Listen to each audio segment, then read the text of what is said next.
Hey, everybody. I am so excited for this interview with my new best friend from all the way over in Kenya. We met through Corey Connors. Go check out John and Corey's interview over at Sustainable Packaging Podcast with Corey Connors.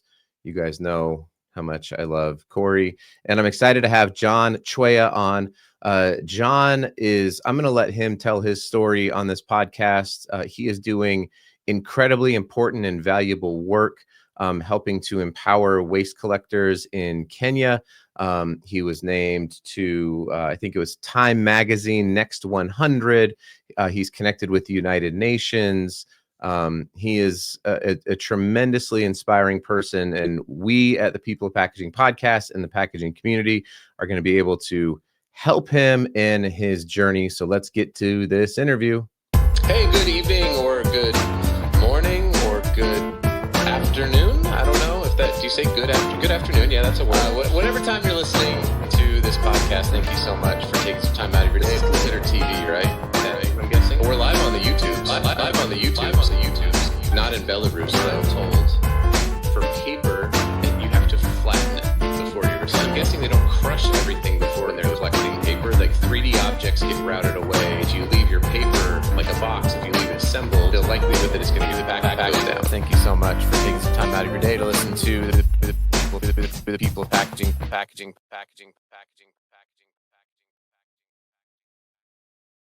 John, I saw you vibing out to that intro music. Oh yeah, it's nice. So nice. You were feeling that. That was a shout out to my son. My son is 17. He produces music, so he made the intro. Nice. Shout out to him. It's a family affair over here. Well, John, thank you so much for coming on the show here and talking about all of the incredible work you're doing. Why don't you give a little history? I know that there's plenty of stuff out there online, but I love to hear it directly from you. How did you get involved in collecting waste in Kenya, and it's a really powerful backstory as to why this really matters to you, and I think that that's important to start with. Oh yeah, sure. Thank you very much, Adam. Like it's a real pleasure to be here with you and to connect from when I talk to Corey and also getting to know you and to learn what you're doing. I very much appreciate this. Yes, like you said, my name is John Chweya. I'm currently the president of Kenya National Waste Pickers Welfare Association. This is an association that we came together 36,000 waste pickers within the boundaries of Kenya to try to represent the rights and welfare of waste pickers. So as you asked, how did I get into the work? My journey as a waste picker started back when I was turning 13. In a city in Western Kenya called Kisumu. Kisumu is a lake city, so it's a nice small city right at the top of the lake.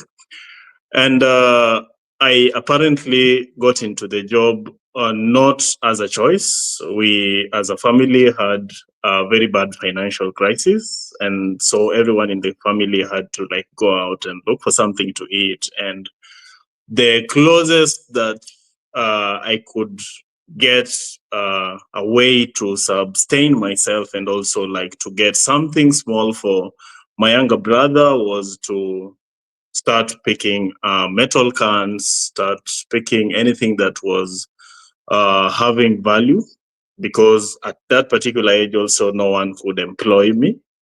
So that was the closest thing that I could think of. And actually, also that time there was a lot of discarded cans and tins, metallic tins.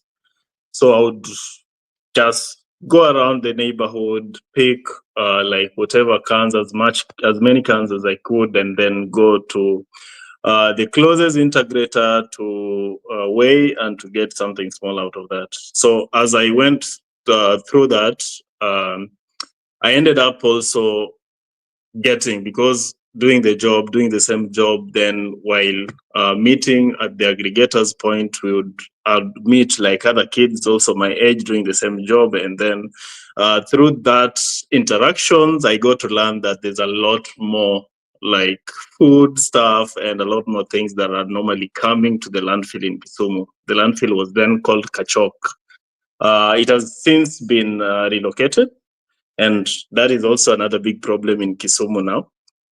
So when I ended up in Kachok, the dump site then, it was like a relief, a big relief, because then there was a lot of trucks, especially carrying food waste that was coming there. So I also met a lot of street families and other waste pickers that were also working in waste, and also like a lot more that were also living in the landfill, because there was a lot of like food waste coming from baking industries, and also from hotels, and they would like easily like find food there, because the job generally do not assure you that you're going to get anything for the day.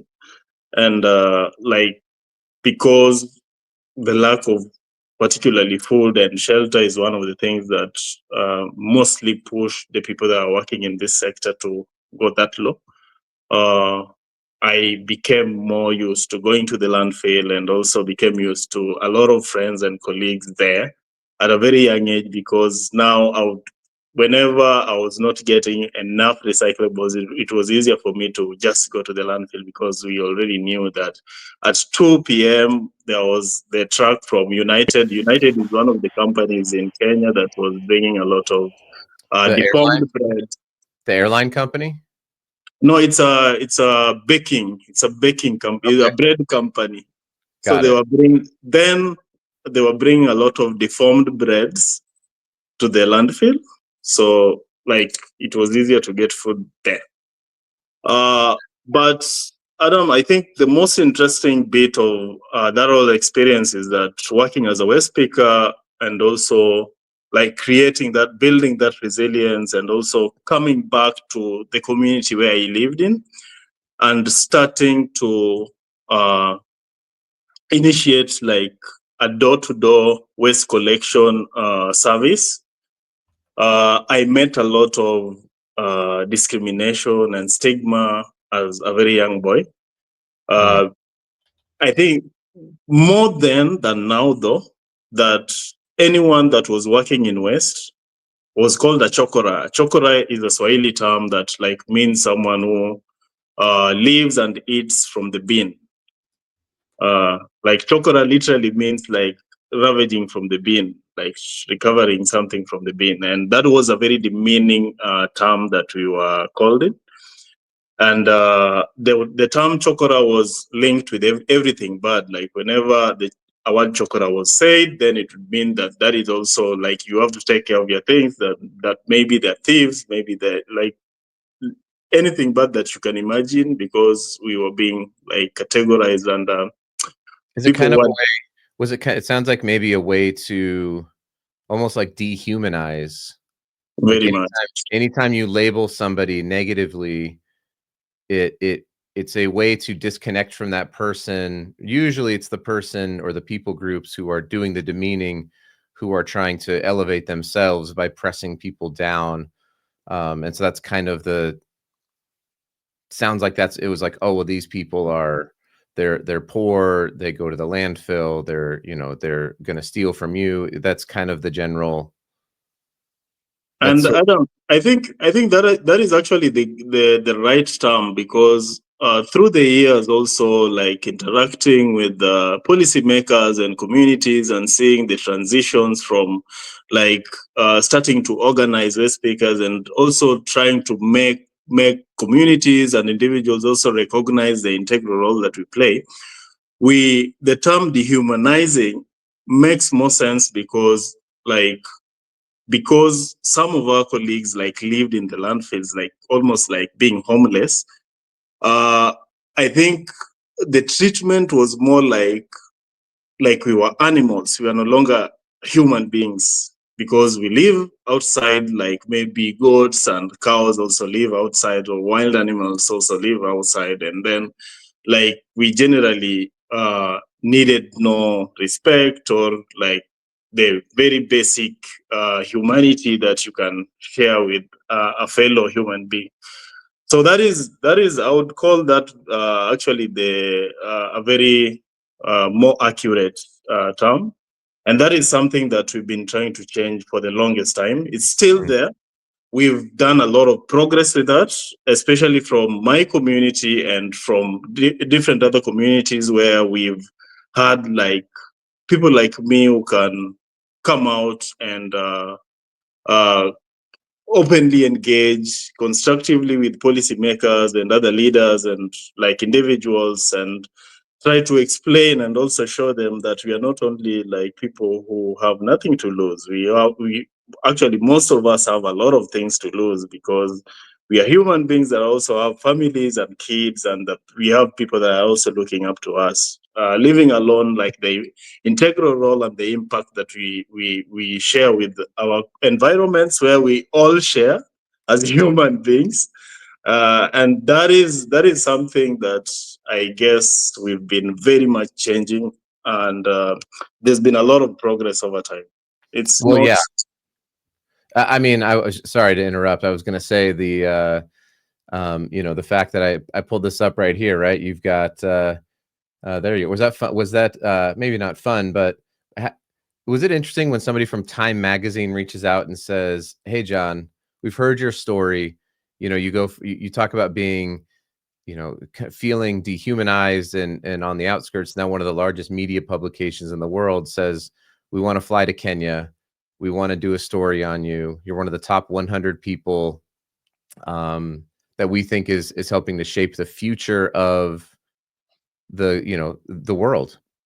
And it tells your story down here a little bit as well. I'll make sure that this link is here in the podcast. But to go from that to, even just talk about like this moment right here that we're looking at, where now there's a photographer saying we want to humanize and talk about this story, had to have been a pretty compelling moment. And I'm sure you've had other moments, like, speaking to policymakers with the UN. You go from people in your own community telling you, calling you names and dehumanizing you, to now the world is looking at the situation.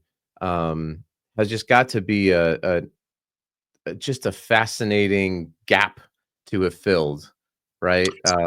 So talk about what that has been like since forming this, and then helping to shed light on this to the rest of the world. I think generally, Adam, it has been a very historic moment, not just for myself, but for entire West Speaker communities, not only in Kenya, but also like internationally, because we share the same struggles, we share the same realities, and whatever is happening in Kenya is also happening in a better part of the global north and maybe south. But then I guess also the reason why I could say that it has been historic moment, especially from 2021, when we also like, especially myself, started like pushing on to national, both national and global policies, for the recognition of the integral role and like the historic role that West speakers have been playing in the environmental situation, especially on plastic pollution. This is something that has not been very known. And I also must say that we've had a lot of like support from other civil societies, a lot of support from ourselves, because even the organizing work that we did between like West Speaker leaders from different counties, like mobilizing. It's not something that has been easy. Like I'm for sure. the CSOs and the NGOs that have tried to work with West speakers, it's not, especially in Kenya, it's not been easy, because most of them come with the perception that like we are people that cannot like very well engage, or we are not very much informed, as much as most of us are not privileged to also access education. So like they treat us at a certain category of reasoning, while we know for sure that we are just like any other people. Like some of us are privileged to have had like some little education. Some of us are uh, very reasonable and can actively and well engage. And also coming back, the reason why I'm saying it has been a historic moment is because, like, with the organizing work of more than 30,000 West speakers within the boundaries of Kenya, this has made like policymakers both locally, nationally, and globally already start recognizing that we cannot be ignored anymore.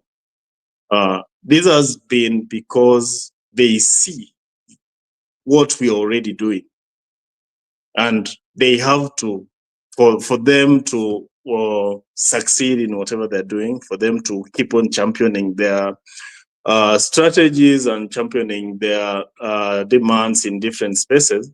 They also know that they have to tap into the organizing work that we've been doing.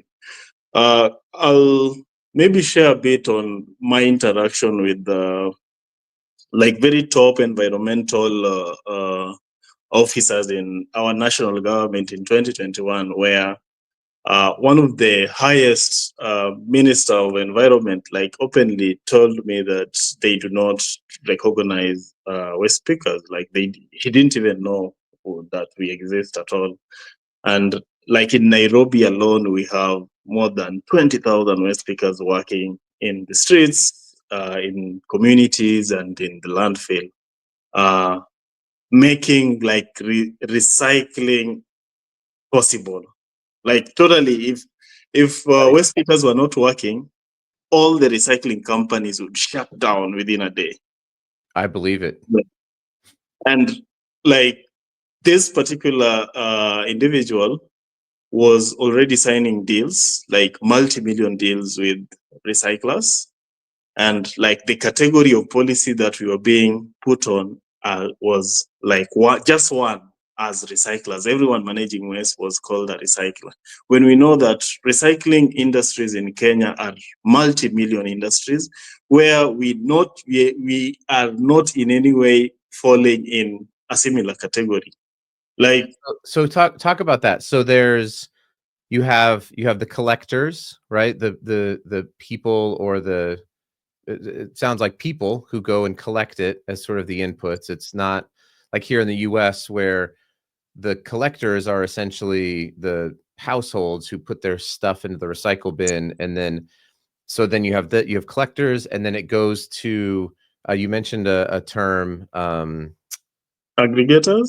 aggregator. Yeah, so it goes to an aggregator, and they sort of sort it all out, and then they then send it to the places So to there be recycled. Yeah. Okay. So I'll just give you like kind of a picture of the pyramid, how it is. Like at the very apex of the pyramid is the recycler, which are very few, and also they are heavily resourced, and like they are multi-million industries. And then at the middle we have like the governments and the aggregators, and then at the very bottom we have the waste pickers, which I represent.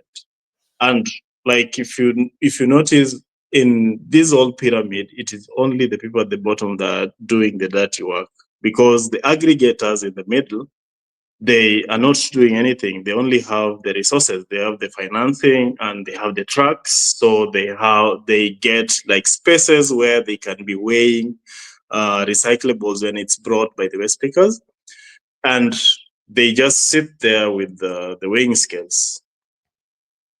The waste pickers then walk in with the recyclables, they weigh and pay. But the only unfair thing about this, that this is also one of the things that I've been very much pursuing to change, is that mostly the price is decided at this level of the aggregator. Yeah. For a very long time in Kisumu, like we would go to an aggregator today, like a kg of PET would be 15 Kenya shillings, and then tomorrow you go back to the same place, they say that today like a kg is 9 shillings. And then because like a waste picker has been working with 100 kg of PET on their back, collecting all day. And then he also knows that the next aggregator maybe is 2 kilometers away. They're forced to just take whatever is offered there. And Right. that is a problem because, like, they're literally deciding the price at which they're buying a commodity. That's all. That is something that, in my existence, I've seen for the first time in this sector, that a customer walks in a supermarket and then decides the price to which they want to buy the product that they already have in a supermarket.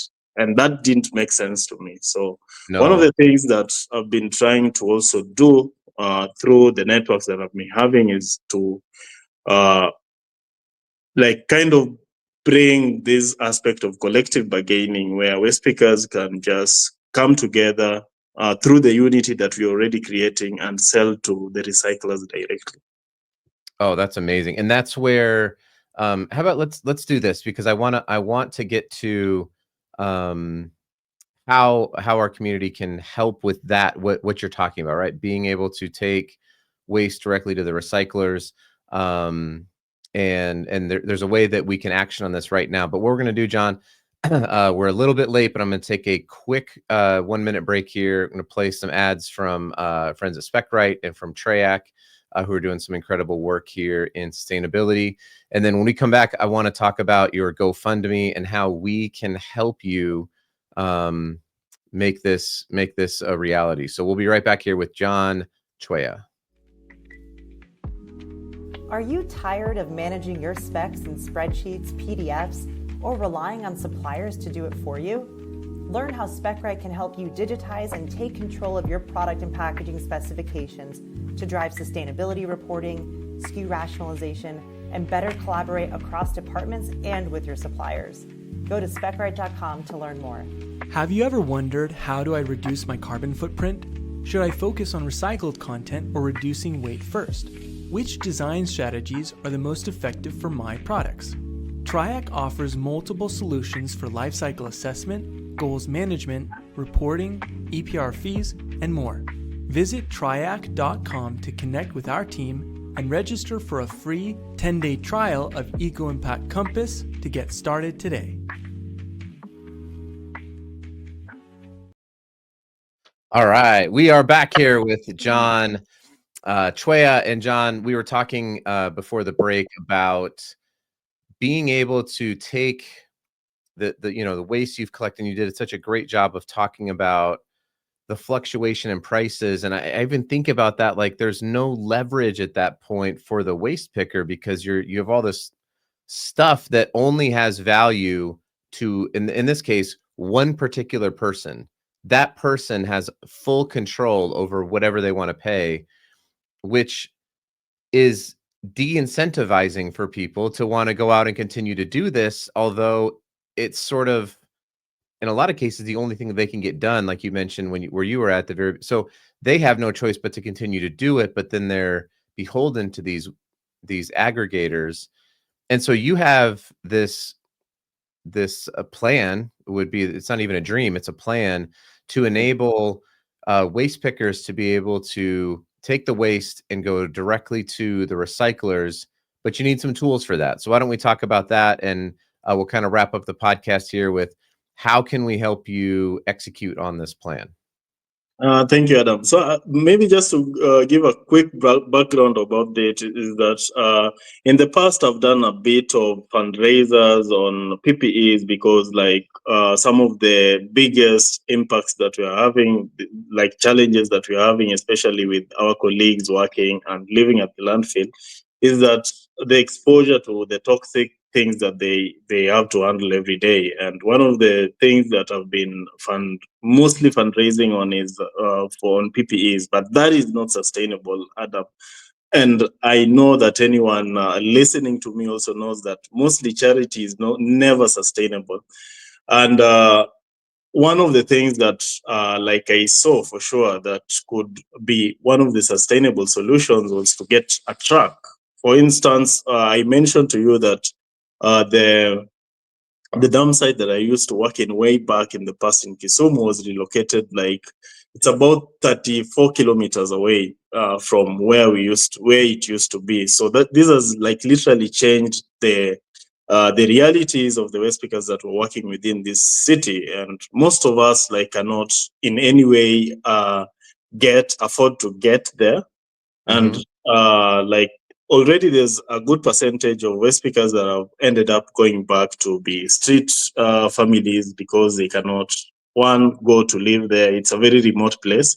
The roads there are like literally impassable, and like the situation is actually on the LinkedIn GoFund that I shared, and the situation is so bad. And I know for sure that getting a truck, just one truck, then with the resilience and the knowledge that we've been building and the capacities that we already have within our association, I know that if you get one truck, then that will build more resilience, financial resilience for us. That will also make us be in a position to pull out some of our colleagues that are still living in the landfill, because that is not something that we like seeing. I personally don't like seeing like childhood friends of mine still like having to construct makeshift structures in the landfill and live there with their families. So like getting just one truck is one of the sustainable solutions to this particular problem that some of us are still facing. And this is something that I know for sure that if we can attain, then it would mean that over time, through one truck, the sustainability aspect of it would be that one, we are capable of getting more clientele, like also like venturing more to pick waste from the businesses that are within town, other communities that are within the city. And also that will mean that there's a lot more income.